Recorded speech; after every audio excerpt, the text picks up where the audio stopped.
أعوذ بالله من الشيطان الرجيم.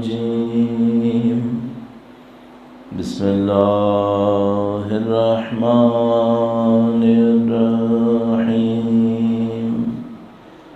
الحمد لله رب العالمين،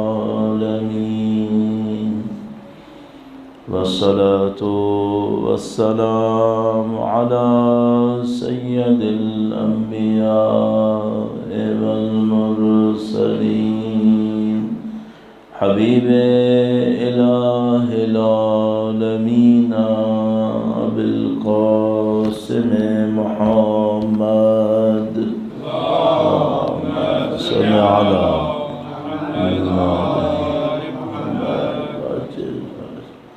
وعلى آله الطيبين الطاهرين، سيما بقية الله في الأراضين. قال الله تعالى في كتابه الكريم: بسم الله الرحمن الرحيم. أم حسبت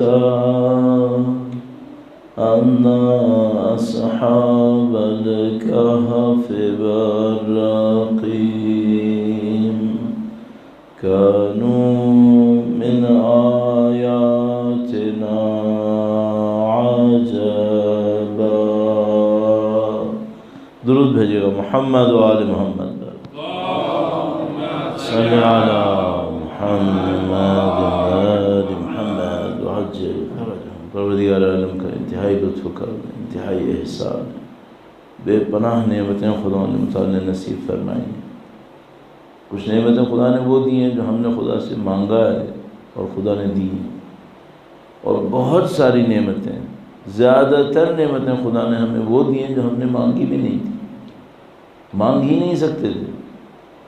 جب خدا نے ہمیں والدین کی نعمت دی تو ہماری حیثیت کیا تھی؟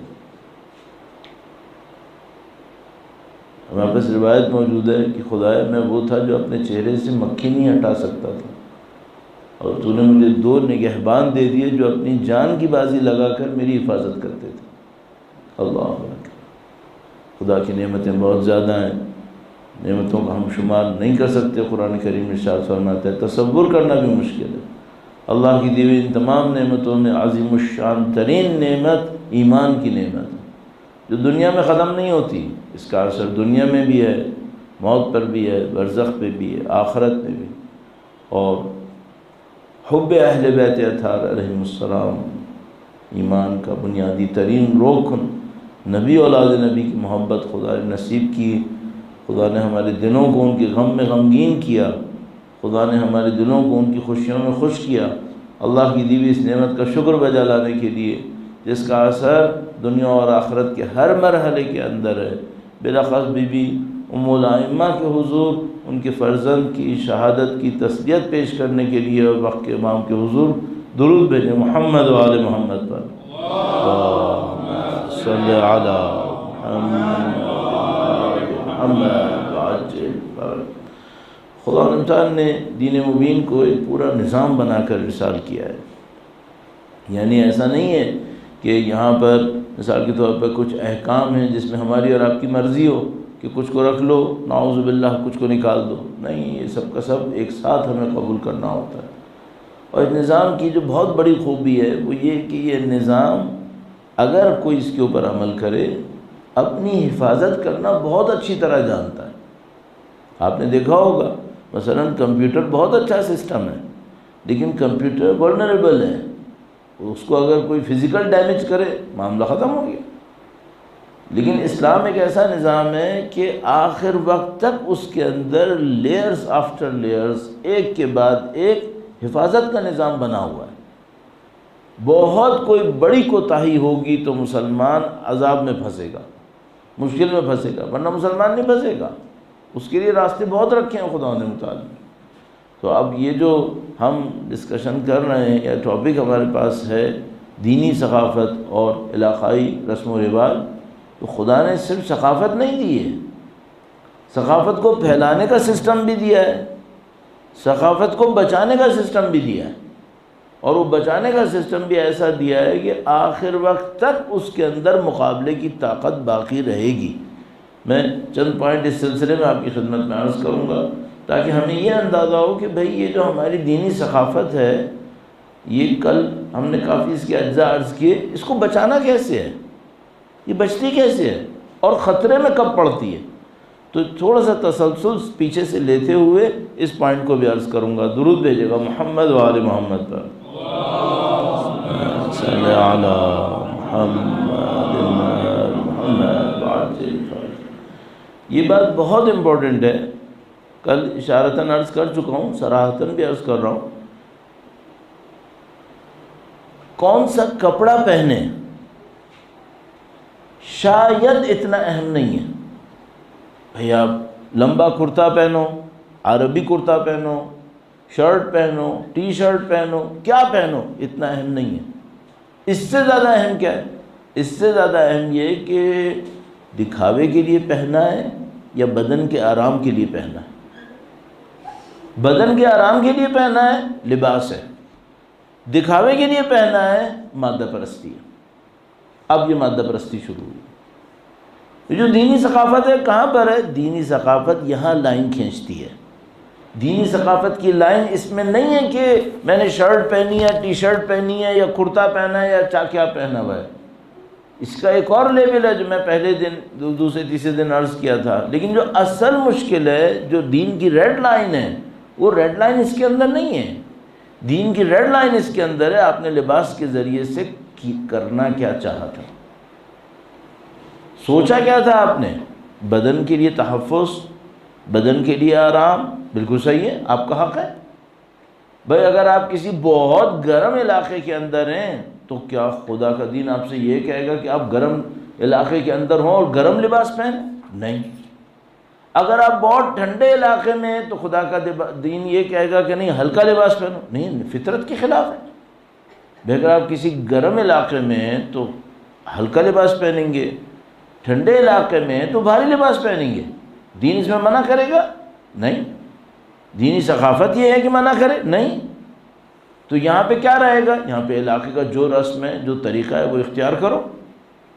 ہاں اب اگر گرمی کا وقت ہے، ایک آدمی کہے نعوذ باللہ تعالی میں برہنگی پہ جاؤں گا، نہیں، یہ صحیح نہیں ہے۔ یہاں پہ انسان کی خدا ایک ریڈ لائن لگاتا ہے انسان کے لیے۔ وہ ریڈ لائن کیا ہے؟ بدن کا دکھاوا نہیں کرو، بدن کا دکھاوا نہیں کرو۔ اب دیکھیں کتنی باریک جگہ پہ ہم پہنچتے ہیں۔ باڈی بلڈنگ الاؤڈ ہے یا نہیں ہے اسلام میں؟ صحیح ہے۔ اب مثلا میں اپنے آپ سے پوچھوں گا باڈی بلڈنگ کا پرپس کیا ہے؟ اگر باڈی بلڈنگ کا پرپس ٹو ریمین فٹ ہے، الاؤڈ ہے۔ ٹو شو یور باڈی، نہیں، یہ الاؤڈ نہیں ہے۔ آپ ایکسرسائز کرنا چاہتے ہیں، فٹ رہیں، اللہ اکبر، الحمدللہ، اللہ کا دین قبول کرتا ہے۔ کیوں؟ خداوند متعال فرماتا ہے یہ جو بدن ہے یہ کیریئر ہے، یہ تمہاری سواری ہے، تم اس سواری کو لے کر موت کی سمجھ جاؤ گے۔ اپنی سواری کو اچھا رکھو، اس کو برباد نہیں کرو۔ بھائی اگر میرے بدن میں طاقت ہی نہیں ہوئی تو میں نماز شب کے لیے کیسے اٹھوں گا، روزہ کہاں رکھوں گا؟ اگر کوئی بیمار ہو گیا تو کیا ہوا؟ کوئی مسئلہ نہیں رکھے، لیکن میں ڈیلیبریٹلی اپنے آپ کو بیمار کر لوں، یہ دین پسند نہیں کرتا۔ میں اپنے آپ کو بیمار کر لوں، دوسروں کا محتاج بناؤں، یہ خدا پسند نہیں کرتا۔ وہ کیا کہتا ہے؟ کہتا ہے اپنے بدن کو سنبھال کے رکھو۔ تو میں ہلوں جلوں، اچھا کام کروں، اچھے طریقے سے اپنی باڈی کو لے کے چلوں، یہ دین پسند کرتا ہے نہیں کرتا؟ حکم دیتا ہے کرو کرو۔ اچھا اب مثال کے طور پر میں اور تھوڑا سا آگے بڑھتا ہوں، میں ڈیفینس کی کچھ آرٹس سیکھنا چاہتا ہوں، جوڈو سیکھنا چاہتا ہوں، نہیں معلوم کراٹے سیکھنا چاہتا ہوں، الاؤڈ ہے یا نہیں ہے؟ بہت اچھا ہے۔ وَأَعِدُّوا لَهُم مَّا اسْتَطَعْتُم مِّن قُوَّةٍ، تم اپنے دشمنوں کے مقابلے کے لیے اپنی تیاریوں کو جاری رکھو۔ ہاں بالکل کرو۔ اب میں اس کے ذریعے سے شو آف کرنا چاہتا ہوں کہ میں طاقتور ہوں، نہیں، یہ الاؤڈ نہیں ہے۔ پرانے زمانے میں ریسلنگز ہوتی تھیں، بہت بڑے بڑے ریسلرز ہوتے تھے، آج کل بھی آپ نے دیکھا ہے اولمپکس وغیرہ کے اندر اس کے اوپر میڈلز وغیرہ ہوتے ہیں. تو مثلا بہت بڑا ایک ریسلر مشہور تاریخ کے اندر، مثلا وہ جہاں جاتا تھا مقابلہ جیت کے آتا تھا، جہاں جاتا تھا مقابلہ جیت کے آتا تھا. ایک دن مقابلہ جیتنے گیا، ایک علاقے میں گیا، وہاں پہ اس کا اپوننٹ بہت کمزور تھا. اس کو پتا تھا میں اس کو یوں ہی ہرا دوں گا، تو سب کو ہی پتا تھا کہ یہ ہرا دے گا اس کو، کوئی مسئلہ نہیں ہے. لیکن وہ اپنے علاقے میں اس ریسلر کی رسپیکٹ بہت زیادہ تھی. تو جب یہ بڑا ریسلر اس کے علاقے میں گیا لڑنے کے لیے، تو رات کو اس کی ماں آ گئی، جو ریجنل ریسلر تھا بہت کمزور تھا اس کے مقابلے میں. اس کی ماں اس کے پاس آئی اور اس نے اس سے کہا کہ تم یہ کر سکتے ہو کہ میرے بیٹے کو جتا دو، میں ماں ہوں. واقعے کو مختلف طریقوں سے بیان کرتے ہیں، کہتے ہیں یہ جو وزٹر ریسلر تھا ایک جگہ سے گزر رہا تھا، ایک عورت کو گڑ گڑاتے دیکھا، اللہ کے حضور گڑ گڑا رہی تھی. اس نے پوچھا ماں جی کیا کام ہے، کیوں اللہ کے سامنے ایسے؟ اس نے کہا میرا بیٹا کل ریسلنگ کرنے جا رہا ہے اور بہت بڑا ریسلر آیا، وہ اس کو ہرا دے گا، میرا دل ٹوٹ رہا ہے، میں اللہ سے دعا کر رہی ہوں کہ خدایا میرے بیٹے کو جتا دے. اگلے دن میدان میں جاتا ہے، اپنے آپ کو ہرا دیتا ہے. یہ آدمی عارف بن جاتا ہے، اللہ اس کو عرفان دے دیتا ہے اپنا. کیوں؟ اس کو سمجھ میں آ گیا تھا کہ میں ریسلنگ اللہ کے لیے کر رہا ہوں، اللہ کے نام پہ کر رہا ہوں. جس دن اس نے دیکھا موقع اچھا ہے اللہ کو راضی کرنے کا، اس نے اپنے آپ کو ہرا دیا. اسلام یہ بنانا چاہتا ہے ہمیں. اصل یہ نہیں ہے کہ میں دنیا کے اندر مشہور ہوا یا نہیں ہوا، میری طاقت کا ڈنکا بجا یا نہیں بجا، میری شہرت ہوئی یا نہیں ہوئی، مجھے پیسہ ملا یا نہیں ملا، مجھے خوبصورت کہا یا نہیں کہا. نہیں، اصل یہ نہیں ہے. اصل کیا ہے؟ اصل یہ کہ خدا ہے، میں خدا کا بندہ ہوں. جس دن میں نے اور آپ نے کلچرز میں ان پیرامیٹرز کو سمجھ لیا، یقین مانو بہت آسان ہے پھر کام آسان ہے. مثال عرض کر، اور اس کو تھوڑا سا اور پوائنٹس کے اندر لے کے آتا ہوں. درود بھیجے گا محمد و آل محمد پر، صلی علی محمد وعجل فرج. اب دو کلچرز میں نے کہا ہمارے پاس ہیں دنیا میں، ایک میٹیریل کلچر، دنیا اورینٹڈ، سب توجہ دنیا کی طرف. دوسرا کلچر الہی، دینی. اس کی اورینٹیشن کیا ہے؟ اس کی اورینٹیشن آخرت ہے، وہ آخرت دیکھتا ہے.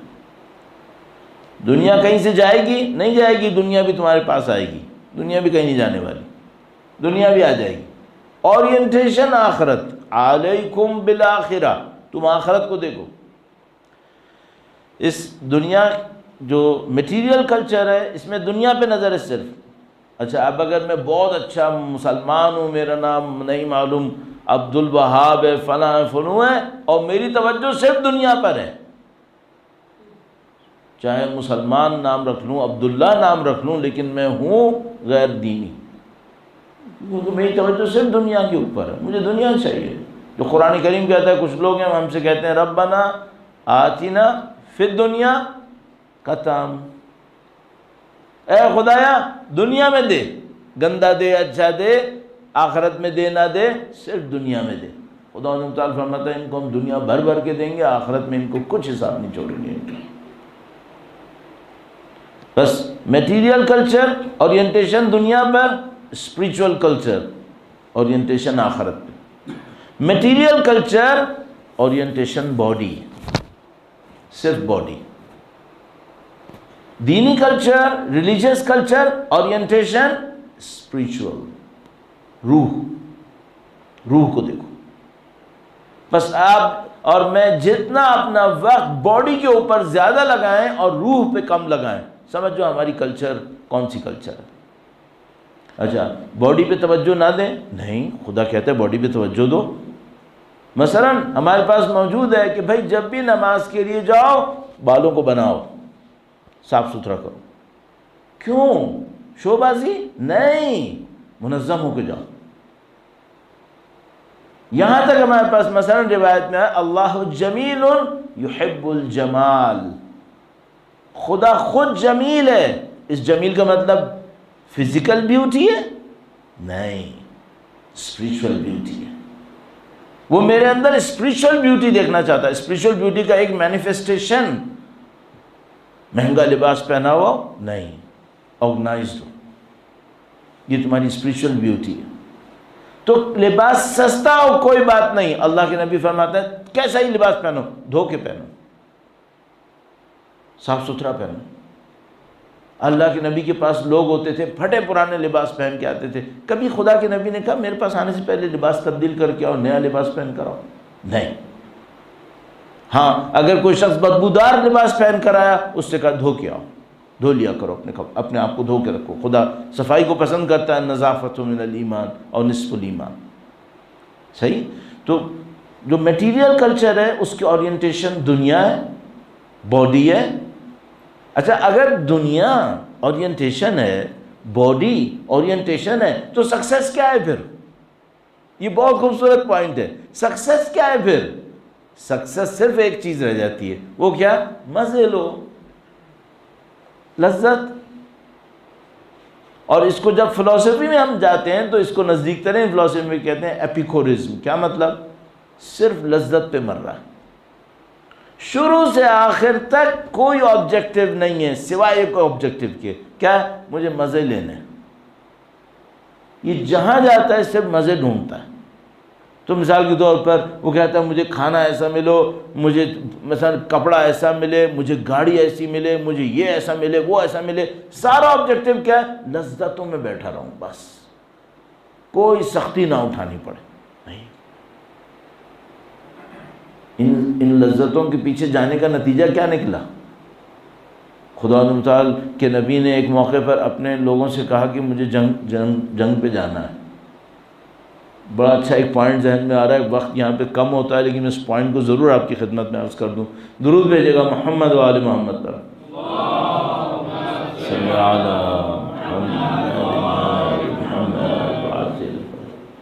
رسول اللہ کے زمانے میں، امیر المومنین کے زمانے میں آپ نے بہت سنا ہوگا، امیر المومنین نے کہا صبح کو ہم لشکر بنائیں گے. کوفہ کی باہر ایک جگہ تھی جس کو نخیلہ کہتے تھے.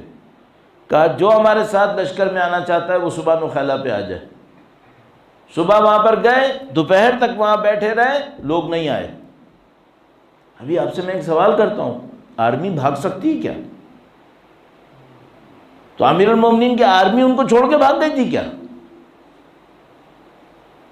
آرمی نہیں ہوتی تھی، آرمی نہیں ہوتی تھی اس زمانے میں. تو کیا ہوتا تھا؟ جو لوگ ہوتے تھے وہ جنگ کرنے جاتے تھے. میں جس کی دکان ہے، میں جس کا کھیت ہے، میں جس کا کام ہے، یہ جائے گا جنگ کرنے کے لیے. اب امیر المومنین نے کہا صبح، رات کو کہا ہم کل انشاءاللہ لشکر میں جائیں گے نخیلہ، فجر کے وقت میں وہاں جاؤں گا، لوگ میرے ساتھ آ جائیں تاکہ میں اپنی آرمی بناؤں وہاں پر. صبح گئے، وہاں پہ لوگ نہیں آئے. کیوں نہیں آئے؟ کسی نے کہا مولا ابھی تو میری فصل کھڑی ہے، مجھے فصل کاٹنی ہے. کسی نے کہا میرے جانور ابھی اوپر پہاڑی پہ گئے ہوئے، مثلا صحرا میں گئے ہوئے، وہ نہیں آئے واپس، ابھی جب واپس آئیں گے پھر میں آؤں گا. ان لوگوں کو ہم لوگ کیا کہتے ہیں؟ ان لوگوں کو ہم لوگ کہتے ہیں، محاورے میں ہم لوگ کہتے ہیں کوفی ہیں. کوفی ہیں کیوں؟ اپنی زندگی پہ چپکے رہے، اہل بیت کا ساتھ نہیں دیا. آج اگر یہ ہو تو کیا ہوگا؟ آج میں کیا بولوں گا امام کو؟ مولا میرا تو ابھی اتنا قرضہ مارکیٹ کے اندر پڑا ہوا ہے، جب تک یہ کلیئر نہیں ہوا میں تو نہیں آ سکتا. میں تو فلاں امپورٹ کا آرڈر دیا ہوا ہے، وہ پورٹ پہ لگنے والا ہے، جب تک وہ کلیئر نہیں ہوگا اس کو میں بیچوں گا نہیں، میں کیسے آؤں گا؟ میرا تو بزنس ختم ہو جائے گا. آج کچھ اور ہوگا کیا؟ اس کے مقابلے میں لوگ کون تھے؟ لوگ وہ تھے جن کو جب حکم ملتا تھا وہ کہتے تھے باقی سب ختم، اس وقت یہ ہے، ختم ہو گیا معاملہ، جانا ہے. مشہور ہے، بہت مشہور ہے. ایک بہت بڑے علم اخلاق کے استاد تھے، کاشان میں رہتے تھے، ملا احمد نراقی. تو ایک آدمی تھا جو بظاہر اپنے آپ کو سمجھتا تھا کہ وہ بہت اللہ والا ہو گیا ہے. وہ گیا ان سے ملنے کے لیے، انہوں نے کتاب بھی لکھی تھی، بڑی عظیم الشان کتاب، معراج السعادہ. تو ان سے ملنے گیا، ان کا گھر دیکھا، بہت بڑا گھر، نوکر چاکر، یہ وہ. تو وہ تو فقیر سا آدمی تھا، اس نے کہا کہ میں تو آپ کے پاس آیا تھا علم اخلاق سیکھنے کے لیے، بھی تو آپ کو تو اتنا بڑا گھر ہے، شان و شوکت ہے، اتنا پیسہ ہے۔ تو انہوں نے کہا کہ تم رکو کچھ دن ہمارے گھر پہ، تو وہ رکا۔ اس کے بعد وہ اسی طرح سوچتا رہتا تھا کہ بھائی یہ تو اللہ والا ہو ہی نہیں سکتا، کیوں؟ اتنا پیسہ ہے، اتنی شان و شوکت ہے اس کے پاس، یہ کہاں خدا کی طرف جائے گا۔ پھر ایک دن بیٹھے ہوئے تھے، یہ بات ہے کوئی 150-200 سال پرانی، بیٹھے ہوئے تھے، اچانک ملا احمد عراقی نے کہا میرا آج دل چاہ رہا ہے کہ میں کربلا جاؤں۔ کاشان سے کربلا کم از کم بھی 3 مہینے لگیں گے، بگی پہ جائے گا نا تب بھی 2.5-3 مہینے لگیں گے، گھوڑے پہ جانا تھا۔ تو کہا تم چلو گے؟ کہنے لگا ایسے ہی، ہاں چلو۔ کاروبار کی پرواہ کی نہیں، میرے پیچھے کیا ہوگا، ای میلز تھوڑی ہو رہا ہے، موبائل کے اوپر تھوڑی رابطہ ہے، گئے تو گئے۔ کہا چلو، اس نے کہا کہ ایسے ہی، کہنے لگا ہاں چلو۔ کہا جناب میرے لیے تیار کرو، مجھے کربلا جانا ہے۔ سواری تیار ہو گئی، بیٹھ گئے، دونوں جانے لگے۔ اب وہ فقیر دیکھ رہا ہے جو آدمی آیا تھا کہ بھائی کیسا آدمی ہے۔ تھوڑی دیر کے بعد کہنے لگا مجھے واپس جانا ہے کاشان۔ ملا نے کہا کیوں؟ کہنے لگا کہ میرے ہاتھ میں ایک پیالہ تھا، وہ پیالہ ہمیشہ میرے ساتھ رہتا تھا، وہ میرا پیالہ وہیں رہ گیا کاشان میں، مجھے وہ پیالہ لینے جانا ہے واپس۔ ملا نے کہا تم میرے اوپر اعتراض کر رہے تھے کہ میں پیسے والا ہوں، میں اللہ کی طرف کیسے جاؤں گا؟ مجھے کربلا کی یاد آئی، میں نے اس کو چھوڑنے میں 1 منٹ نہیں لگایا۔ تم آدھے راستے میں پیالے کے لیے واپس جا رہے ہو۔ یہ ہوتا ہے اٹیچمنٹ۔ ایک کے پاس بہت کچھ ہے، اٹیچمنٹ نہیں ہے، ایک کنگلا ہے، اٹیچڈ ہے۔ خدا کہتے ہیں آخرت دیکھو، آخرت دیکھو۔ یہ دینی ثقافت کا مسئلہ ہے۔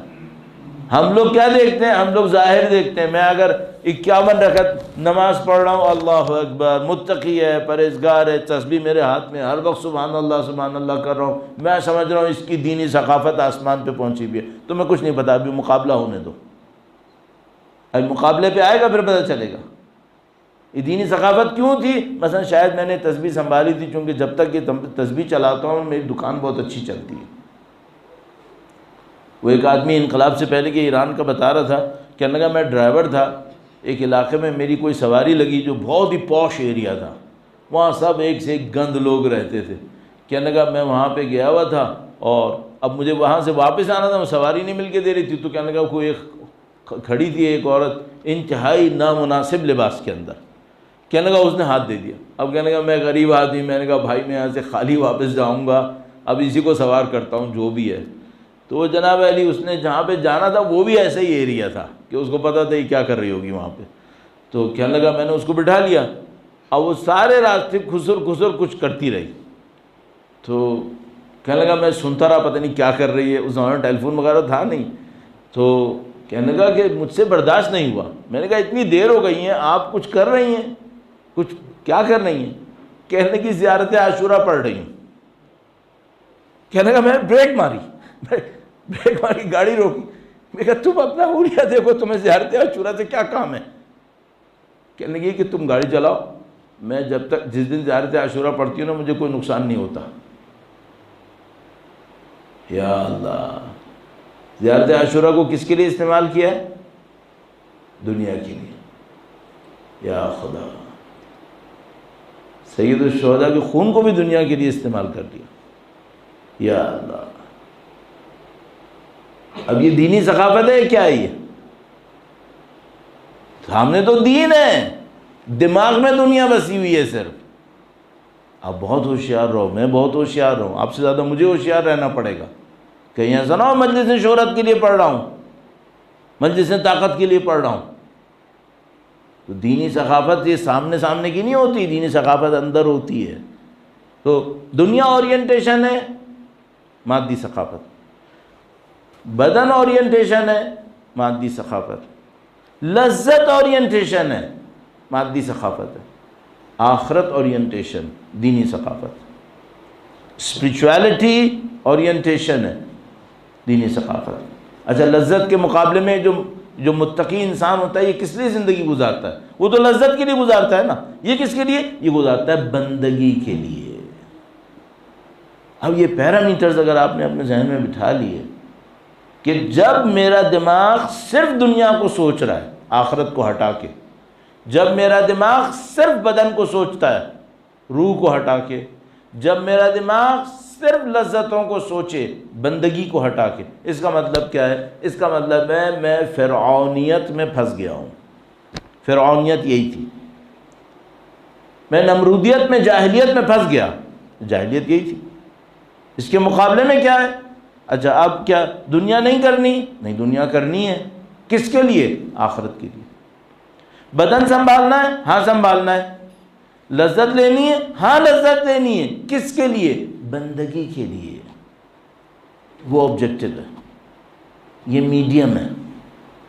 تو اگر کبھی بندگی کے نام پر بھوکا رہنا پڑا، بسم اللہ۔ کبھی بندگی کے نام پہ بدن کٹانا پڑا، بسم اللہ۔ یہ اورینٹیشن صحیح کر لے انسان تو پھر کلیئر ہو جاتا ہے کہ ہاں بھائی یہ دینی ثقافت میں یہ کہاں پر ہے۔ اب میں نے شروع اس بات سے کیا تھا کہ میں اس کا جو ڈیفنس کا میکینزم ہے دین کا وہ عرض کروں گا، لیکن وقت یہاں پہ اختتام پذیر، انشاءاللہ کل اس کو عرض کریں گے، اور اس کا بھی بہت خوبصورت حصہ ہے یہ، اور یہ سب کا سب متصل ہے ایک دوسرے سے۔ اور میں کربلا کے نام پر یہاں پر الحمدللہ رب العالمین۔ ان کان دین محمد لم یستقم الا بقتلی فیا سیوف خذینی۔ اگر دین محمد کی استقامت، قوام، بقا اس پر ہے کہ میں مارا جاؤں، آؤ شمشیرو آؤ۔ اللہ اکبر۔ اس کا مطلب کیا ہے؟ عزاداری سید الشہداء دین کے ڈیفنس کا میکینزم ہے۔ دین کا ڈیفینڈ اگر آپ نے کرنا ہے، دین کو آپ نے بچانا ہے، اس کا میکینزم عزاداری ہے۔ پرچہ میں ابو الفضل بلند رکھو، دین خطرے میں نہیں آئے گا، عزت ملے گی، سربلندی ملے گی۔ سوچ سمجھ کے کام کرو، دنیا بھی ملے گی، آخرت بھی ملے گی۔ الحمدللہ رب العالمین۔ جنہوں نے کربلا میں جانیں دیں، یا اللہ، خون قربان نہیں ہوا ہے، عشق قربان ہوا ہے۔ بدن نہیں کٹے، جگر کٹے۔ سید الشہداء نے بیٹے قربان نہیں کیے، جگر کے ٹکڑے اللہ کی راہ میں دیے۔ سید الشہداء ایک ایک کو چاہتے تھے، اپنے بوڑھے ترین دوست کی شہادت پر بھی روتے تھے، جوانوں پہ روتے تھے۔ سید الشہداء کا قلب انتہائی رعوف تھا، انتہائی چاہنے والا تھا، اور سید الشہداء کے قلب مقدس میں خاص ہمدردی تھی یتیموں کے لیے۔ اور اگر یتیم بھائی کا بیٹا ہو، قاسم کو بہت چاہتے تھے، تکلیف برداشت نہیں کرنا چاہتے تھے کہ قاسم کوئی راستے میں تکلیف برداشت کرے، کیونکہ وہ یتیموں کا ویسے ہی خیال کرتے تھے چاہے وہ کوئی اجنبی کیوں نہ ہو۔ اور قاسم تو امام حسن کی یاد تھی، سید الشہداء کے لیے قاسم کی محبت بہت زیادہ تھی۔ آپ بہت سارے مصائب کے اندر اس بات کو تلاش کر سکتے ہیں کہ سید الشہداء نے قاسم کے لیے جو کچھ کیا وہ شاید کسی اور کے لیے نہیں کیا۔ مثلا نشانیوں میں سے ایک نشانی یہ ہے کہ جب کوئی اجازت لینے آتا تھا اس کو منع کرتے تھے، اور اگر اجازت دیتے تھے وہ جاتا تھا اور تیار ہو کر آتا تھا۔ جب قاسم نے اجازت لے لی اور جانے لگے تو کہا مت جاؤ، میں خود تمہیں تیار کروں گا۔ قاسم کو خود تیار کیا امام حسین، میرا نہیں خیال کسی اور مجاہد کو سید الشہداء نے خود تیار کیا ہو، قاسم واحد ہے جس کو سید الشہداء نے تیار کیا۔ اور جب قاسم میدان جنگ کی طرف گئے، کیا معاملہ تھا عزیزو، دشمن کہتا ہے ایک جوان آیا جس کا چہرہ 14ویں کے چاند کی طرح چمک رہا تھا، 14ویں کے چاند کی طرح بچے کا چہرہ چمک رہا تھا۔ کہتا ہے بچہ اتنا کم سن تھا کہ تسمہ کھلا ہونے کو سمجھ نہیں پایا، بچہ کم سن تھا۔ کہتا ہے چہرہ معصوم تھا، اس کے سر کے اوپر لوہے کی کوئی کھول نہیں آتی تھی، وہ جو حفاظت کے لیے پہنتے تھے، تو کہا اس کے سر کے اوپر لوہے کی کوئی ٹوپی نہیں تھی، یہ صرف امامہ لگا کر آیا تھا۔ یہ مظلوم بچہ ان دشمنوں کے نرغے کے اندر آ جاتا ہے، ایک موقع پر زمین پر گرتا ہے اور اپنے چچا کو آواز دیتا ہے، سید الشہداء لبکتے ہیں اور بس قاسم کی آواز آتی رہتی ہے، چچا مدد کو آؤ۔ اللہ اکبر۔ جب سید الشہداء پہنچتے ہیں تو وہاں قاسم کا کچلا ہوا جنازہ تھا۔